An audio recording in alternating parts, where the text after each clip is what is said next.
Welcome to the CEC report for the 23rd of June 2017. I'm Elisa Barwick and joining me today is CEC Research Director Robert Barwick. Welcome, Robert. Thanks, Elisa. And on today's show, Neocons give Australia the job of starting a war with China, and London fire exposes deadly truth about neoliberalism.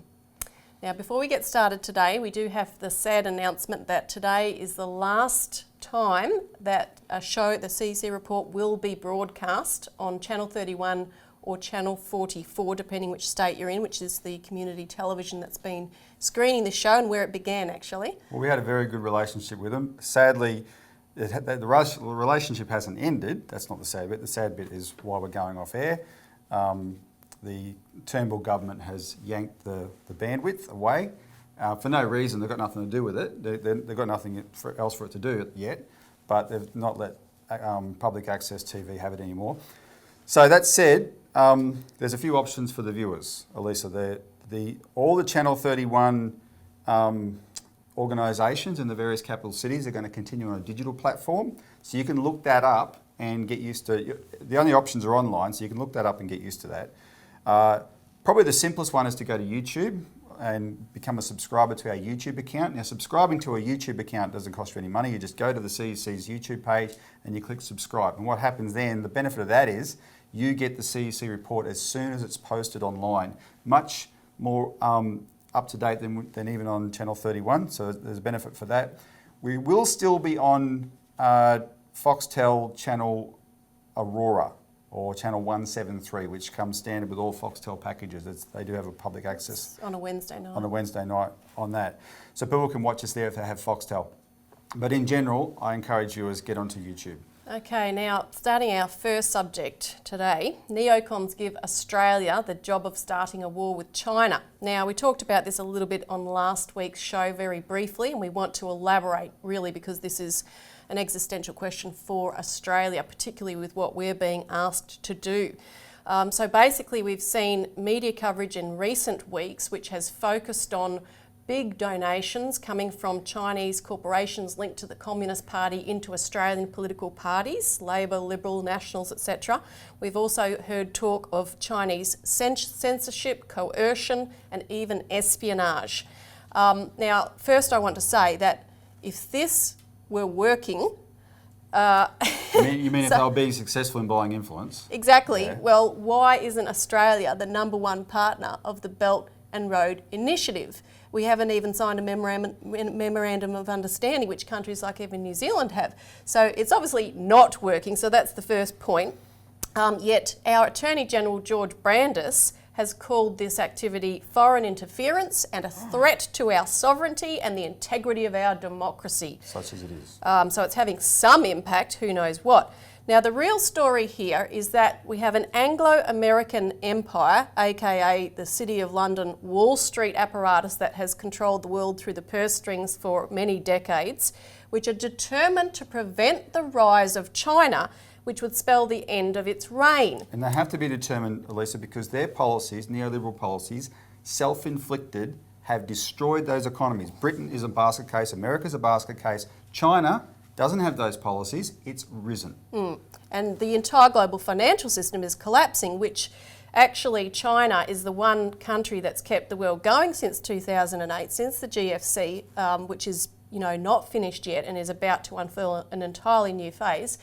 China pumped about $20 trillion into the global economy through its development projects since that period, which has stimulated the global economy. And China itself, in the last 2 to 3 decades, has lifted nearly a billion people, I should say, out of poverty. And basically, that's the recipe it wants to share with the rest of the world. So the question is, why is that a threat? Why is uplifting Africa, the Middle East, developing these land masses, Eurasia, South America, which wants to mesh in with the land bridge? Well, people say, oh yeah, but what's in it for China? Because of course, by default, the way you're supposed to treat Africa is go in there, kill them all, steal their resources, set up big corporations on the base of it and call yourself the British Empire. That's the way you're supposed to treat them. That's what it has been. What's in it for China? Well, China does have self-interest here. It's raised 1 billion people out of poverty. It wants to keep growing, and the best way to keep growing is help other countries become prosperous so they can become their future trading partners, right? Not you're going to run out of resource if that's what you're based on, right? You've got to do it another way. And they don't, so they have to then try and say, well, everyone should assume that China is doing what, if we were in the same position, if we, the British or Americans, in that position, we would be a threatening imperial power. So that's what China, you have to assume China is being. And it's a wrong reading. In 5,000 years, China has never colonised any other country. Now, the big threat, though, on the horizon for the Anglo-American oligarchy would be if America were to join this Belt and Road Initiative and this idea, as Roosevelt envisioned after World War II, of uplifting nations across the globe to make better trading partners, and the rising tide lift all boats idea also that Kennedy had. So Australia is being asked to step in because since Trump was elected, America has wavered in that Anglo-American mission. And in fact, Jake Sullivan was interviewed in the Australian Financial Review on the 12th of June. And he's a former senior foreign policy aide to Hillary Clinton. And he said he was really surprised that Xi Jinping, the Chinese president, was able to win Trump over so easily when they met earlier in the year. They were not expecting that. So he said, we need Australia as one of our closest allies in the region to be clear-eyed by the challenge China poses, even as we all work together to avoid confrontation and manage China's rise. And also I want to quote Jeff Raby from the AFR of 19 June. He says that the Australian government seems to have decided that Trump and his less confrontational position on China are merely an aberration. Australia then needs to hold the line against China until the US administration comes to its senses or is replaced. The old order can then be at least partly restored. Let me interpret that for a second. So things before Trump was elected, things were going along very well with our plans for war with China, to make sure that they never got to become a rival to us. Trump's come along, and even though we've got people in his administration that might want war, there's others, and he personally wants to do business with them instead. Shock horror, who can take the point on making sure that things are still tense with China and keep provoking them? Oh, the good old Aussies will. That's hence the headline of this title. The scandal is not that neocons give Australia the job of starting a war with China. The big scandal is stupid damn Australians are taking the job of starting a war with China. And the situation vis-a-vis the South China Sea has calmed down. I mean, there was a big effort to blow up the North Korea situation around the Easter period and blow that up. There's efforts to blow up the South China Sea, particularly with John McCain being over here. And I want you to talk about this a bit because we've had a whole host of very high-level US leaders over here. The Vice President, Mike Pence, US Secretary of Defence, James Mattis, former US Director of National Intelligence, James Clapper, and Republican Senator John McCain. So I call them a conga line of neocons, to quote a famous paraphrase. Mark Latham. So the thing with McCain is he's one of the most demented people in American politics, right? And he's an arch warmonger. There's a handful of people responsible for the bloodshed in the Middle East. He's one. I mean, a handful.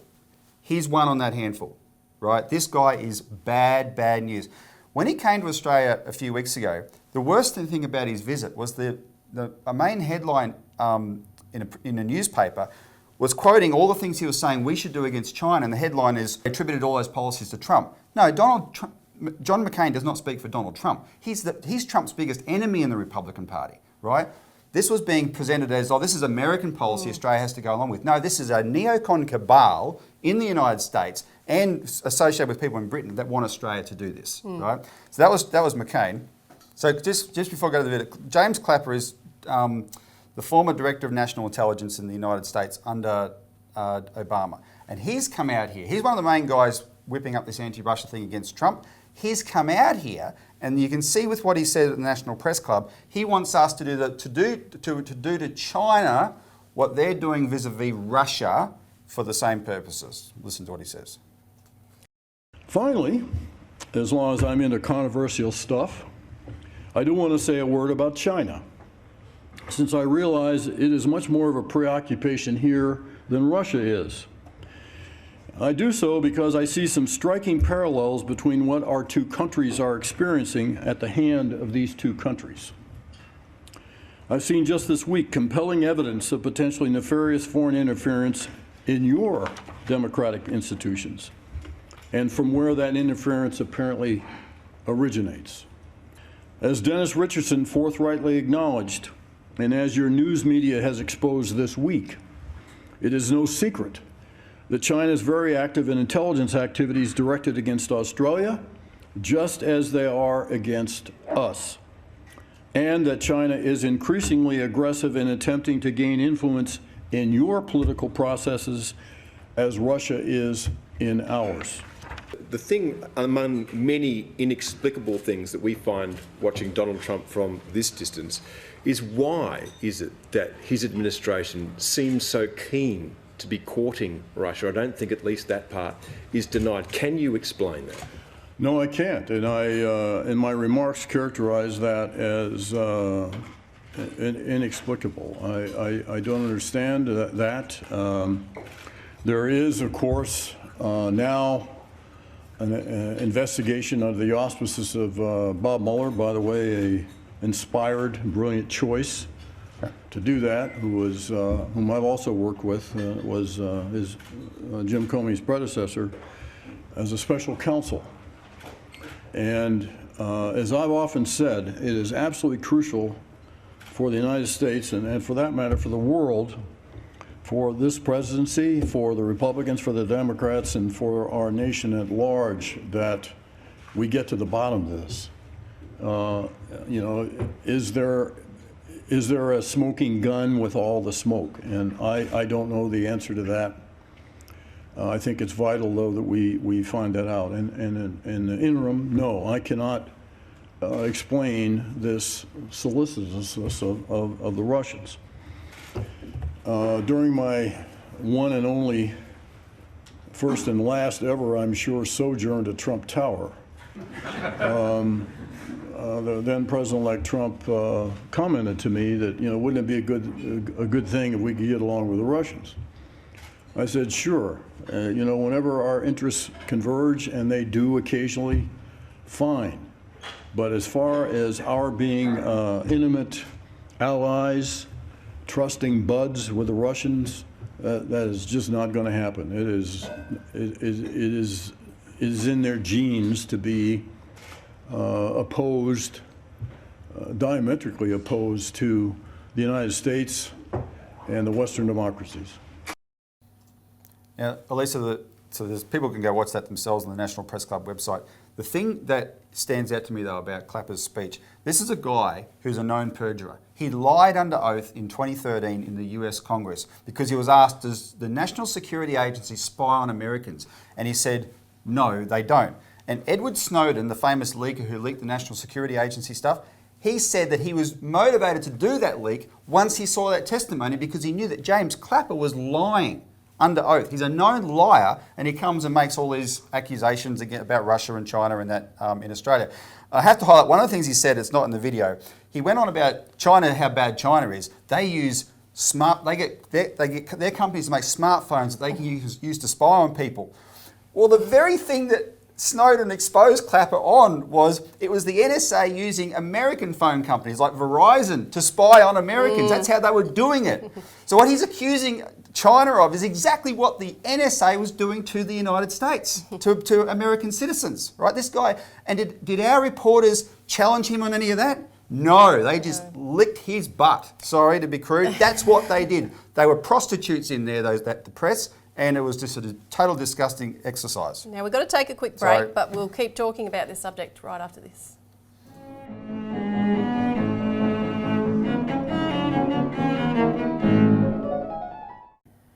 Welcome back to the CEC report, where we're discussing how the neocons have given Australia the job of starting war with China. Now, what they're doing, as we just mapped out, is actually working, and you can see that in the shift in Malcolm Turnbull, in our Prime Minister, who was once considered the most pro-China Prime Minister since Gough Whitlam, according to the AFR on 15 June, and has shifted from being well known as a quote-unquote panda hugger to China hawk in his attitudes towards China. And he also has publicly referred to China as our frenemy, you know, an enemy with which we'll be friends, you know, just to get benefits.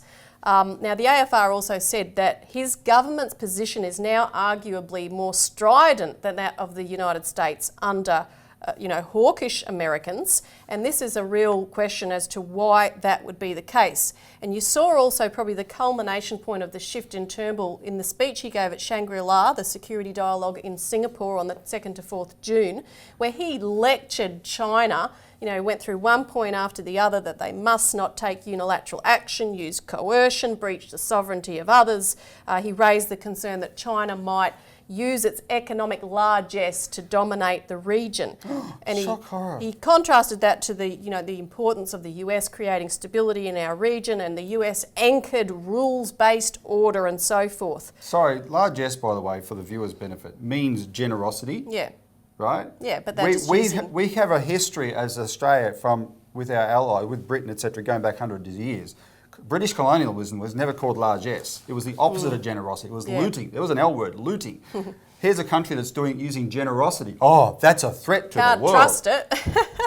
Now, actually, you see this policy shift because after Trump came in, you can look back at all the commentary of what does this mean for Australia and our China relationship, America, our alliances and so forth. And at the end of March, Foreign Minister Julie Bishop actually brought all of the diplomats back in from across the globe, which is a very unusual thing, to discuss a new foreign policy remit, and they're redesigning our foreign policy. You've had a reshuffle going on in Malcolm Turnbull's own senior government positions, including his new Chief of Staff, Greg Moriarty, who was a defence intelligence analyst. So you can see that shift, but what we want to talk about now is who really does own the influence of Australia and party politics in Australia. Yeah, because they're, as we said in this week's alert service, which people should call in and get a copy of to get our full analysis of this, they're accusing China, Elisa, of trying to buy what America and Britain already own. Yeah. Right? There's no independent Australia here. And the guy, if you read Malcolm Fraser's book, Dangerous Allies, he was our Prime Minister for 8 years. He says Australia is not an independent country. For the first 50 years, we were led to war by Britain. So the last 50 years, we've been led to war by the United States. We don't make our own decisions here. And China, and in the recent decades, those countries have wanted us to go to war against China. So that's what China is trying to deal with. It's very interesting that Turnbull makes this shift after his Chief of Staff comes out of the defence intelligence apparatus. That ties in with the fact that the agency that blew the whistle on this China buying influence is ASIO. Yeah.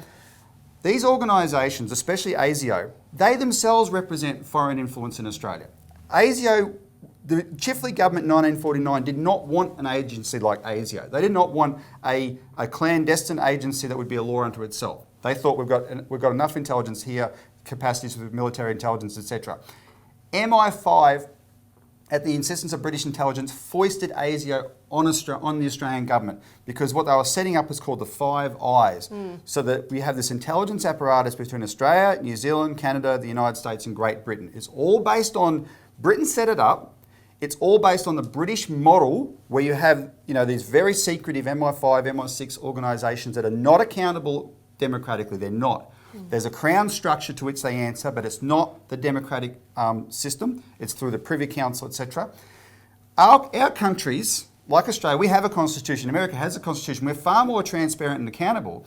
But by setting up these agencies in us that are answerable to each other, they become a power greater than national governments. And any government that has tried to defy them has copped it. So right now we're seeing Donald Trump, as messy as he is and blundering as he is, etc., all he wanted to do was, as he said to James Clapper in that video, what's wrong with getting along with Russia? Well, what's wrong with it is your CIA, NSA, MI5, MI6 say you can't, so they're going to destroy you for trying. That's what's wrong with it, because Russia gives them the excuse to start wars. Jeremy Corbyn represents the same threat. They've called him a threat to his country because he wants peace. Gough Whitlam, Elisa, represented the same threat in Australia in 1975, and he was sacked by the Queen, but the CIA, MI6 both had a role in that whole thing, railroading him out of office. And our former Prime Minister Malcolm Fraser has warned in 2012, which you can look up, that any war between America and China will be a nuclear war, so Australia does not want to meddle in this. Now, we've got to take a break, but after this we're going to talk about the fire in London.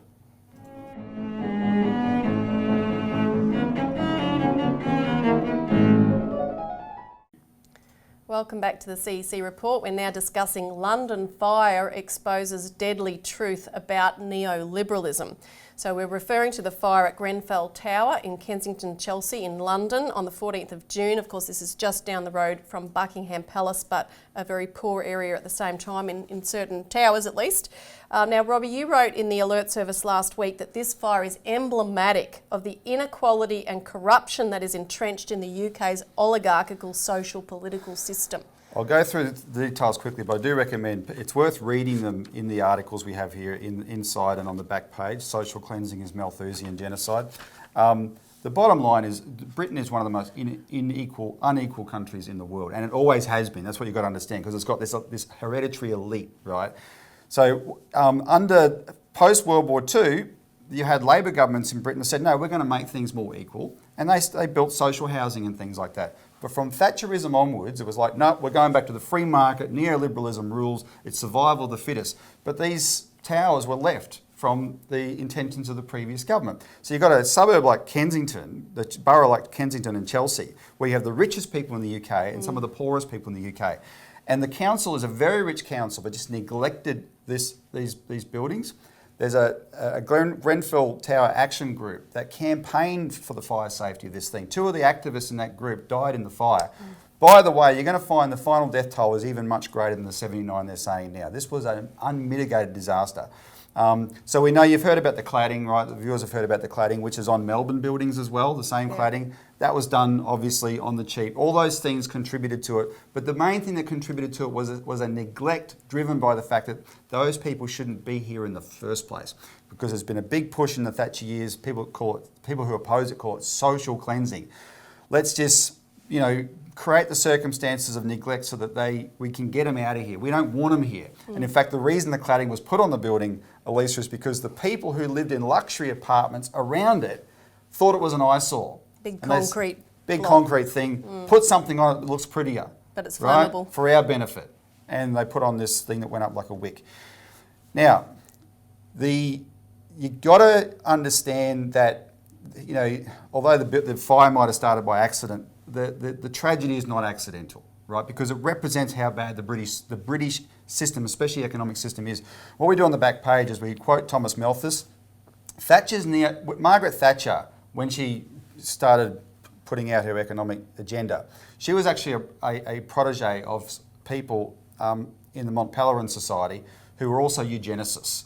And eugenics is this evil race science that Hitler embraced and stuff like that. But it has its roots in Darwinism and ultimately in Malthusianism, because Darwin credited Thomas Malthus with his survival of the fittest ethos.